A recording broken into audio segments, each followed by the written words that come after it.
Hi guys, a very warm welcome, and in this video we are going to understand about the cloud storage. Objectives of this video is, after completing this module, you should be able to understand the cloud storage, work with Amazon S3, know the benefits of using Amazon Glacier, understand the concepts of storage gateway. Let's look into it. First of all, we'll try to understand why we need to move to the cloud storage. There are many benefits of moving to the cloud storage. For example, let's say if you're working in the on-prem environment, you're working in a data center where you have the storages available, but those storages are expensive. And managing those storages is also difficult. Along with that, the elasticity, scalability is always a challenge. So if you look into this particular slide, the cloud storage can be a cost-effective solution. It is easier to migrate data on the cloud storages. Data backup and archival storage is easily available. Disaster recovery and redundant storage infrastructure is provided. Unstructured file sharing and collaboration is possible. Database for legacy applications is possible. You can stream, log and transact data collections. You can put your audio video files and do the streaming. And also object storage for modern containerized serverless applications can also be used. Now when we talk about the cloud storage, primarily we talk about the S3. And this is something I am referring to AWS. So on the AWS, there is a cloud storage that is called as an S3, which is called as a simple storage service. And S3 is one of the cloud storage. It is primarily used as an object storage. And when I say the object storage, it means that any file which is available on your local system, let's say PowerPoint, video files, audio files, you can upload them on the S3 or the cloud storage. So simple storage service is one of the AWS storage service which can be used for storing the objects, and also apart from that it offers various other features. What is S3? S3 is an interface that helps to store and retrieve any amount of data at any point of time from anywhere through internet. You can understand S3 just like a Google Drive or the Dropbox functionality. So Google Drive is primarily used for storing up the objects and the files, just like Dropbox. Similarly, on the AWS, we can use S3 for storing the files and the objects. What we need to do is, when we work on the S3, the first thing is that we need to create a bucket. And the unique name has to be given to a bucket. So here you can see, on this particular slide, there is a bucket, and on that bucket there are different files that have been uploaded. Even you can create the folders, and in the folders you can add the files. So Amazon S3 provides object storage which is built for storing and recovering any amount of information or data from anywhere over the internet. Apart from just storing up the objects and the files, S3 also offers you some additional functionalities. Many features are also provided by the S3. Now, what are the components of an S3? One of the component of an S3 is the bucket. We need to create a bucket, and then we need to upload the objects in the bucket. These are the main components of an S3. Fundamental entities are stored in the Amazon S3. Each Amazon S3 object has a data, a key and a metadata. Whenever you upload any object in the S3, there is an object URL that is created. This is by default. And the object can be accessed over the internet from that URL. Objects can also be uniquely identified within a bucket by a key name and a version ID. Version ID will be only available if the versioning is enabled. And these features are shown in the lab videos.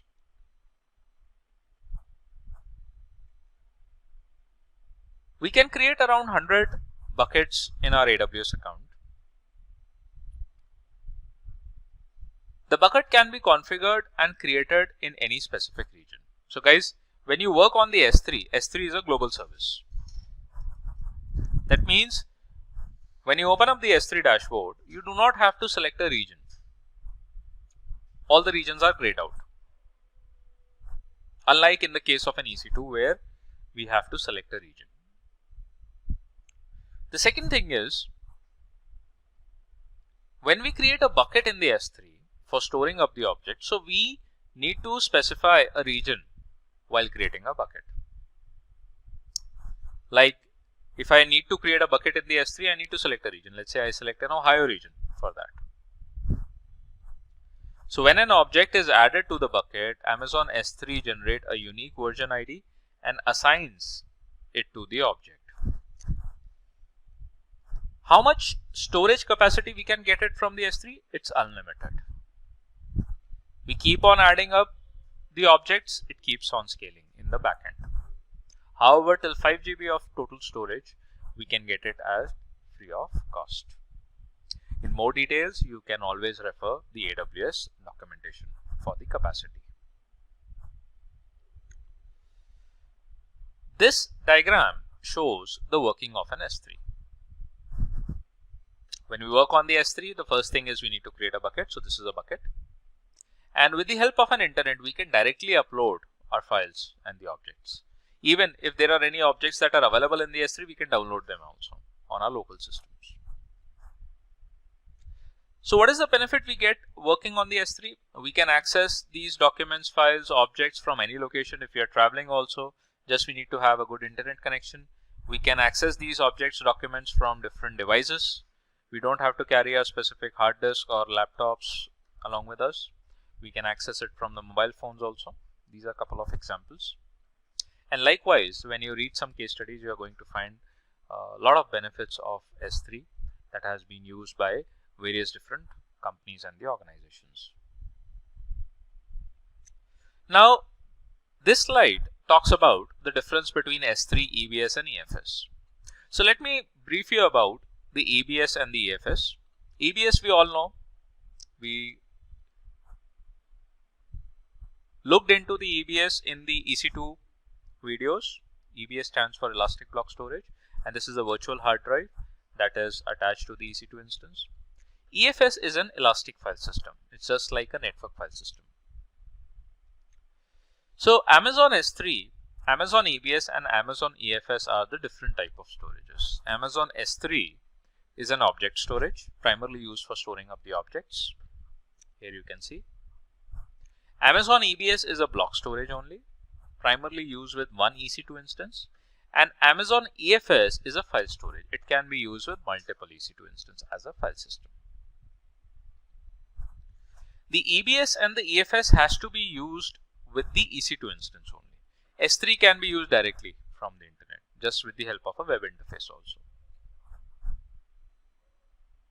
S3 is publicly accessible.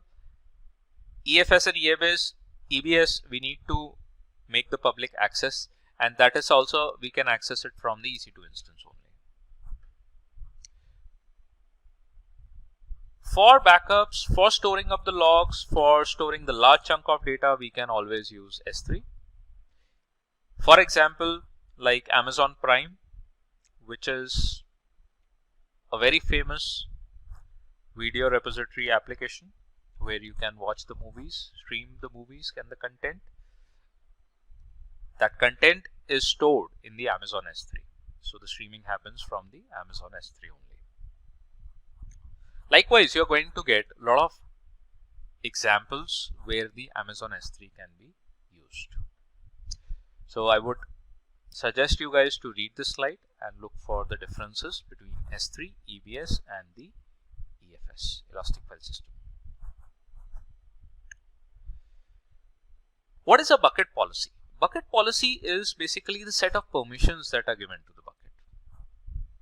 Bucket policy allows users to authorize policies which either grant or deny access to any number of accounts and across a range or set of keys. Whom do you want to give the access of your bucket? What type of an access should be granted to the bucket? Because bucket is storing the objects. There could be some important files, some critical data, and you need to make sure the permissions are given to the specific users only in that case. So if you look into this particular policy, which is written in the JSON script format, the Alice as a user has been allowed to access a bucket. The name of the bucket is my_bucket.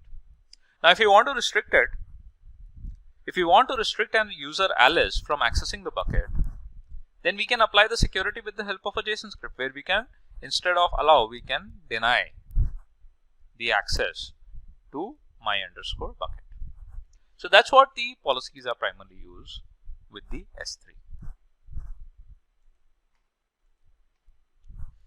Then there is another important concept with respect to the security of an S3, and that is called as an access control list, or the ACLs.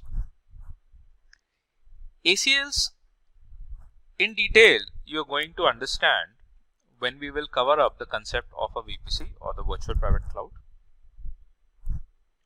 And the access control list helps you to allow the access to a particular object and a bucket, and deny the access also from the network level, from the traffic level. It allows you to manage permissions on the individual objects within a bucket, which could not be done in the bucket policies. It specifies which AWS accounts are granted access and the type of access, like if you want to provide a read access, write access, or full access, likewise. In a default ACL, the resources owner gets full access of the objects or bucket when it is created, and the bucket policies are limited to a specific size, which is not in the case of an ACL. So there are no specific policies that you need to create in the case of an ACL.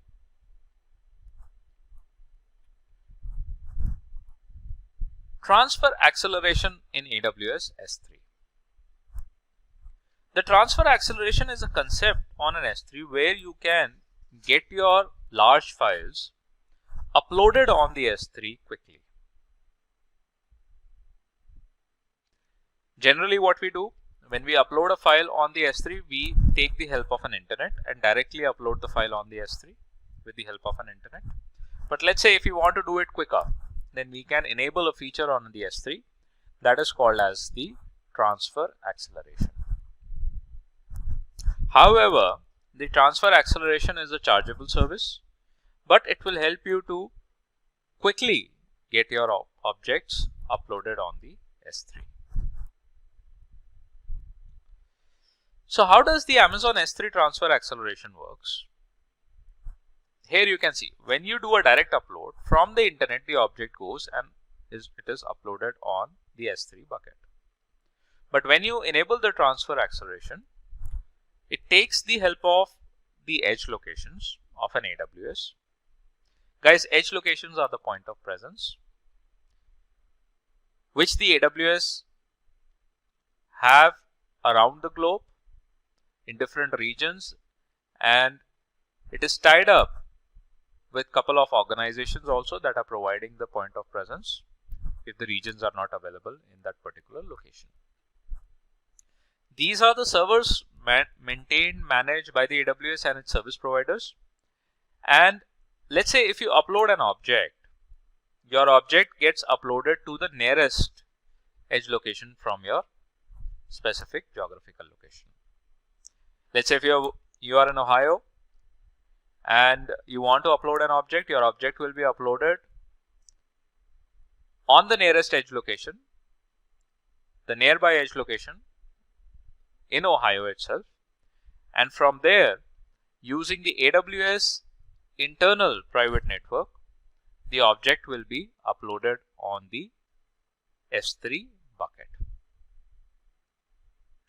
So this will be a faster process because it gives you low latency. It takes up the AWS internal private network and hence it offers the low latency. as compared to the direct upload. Obviously, since you are going to enable the S3 transfer acceleration feature, it enables the edge locations or the point of presence of AWS servers. Hence, it will be a chargeable service also. We are going to see this feature in the lab section as well.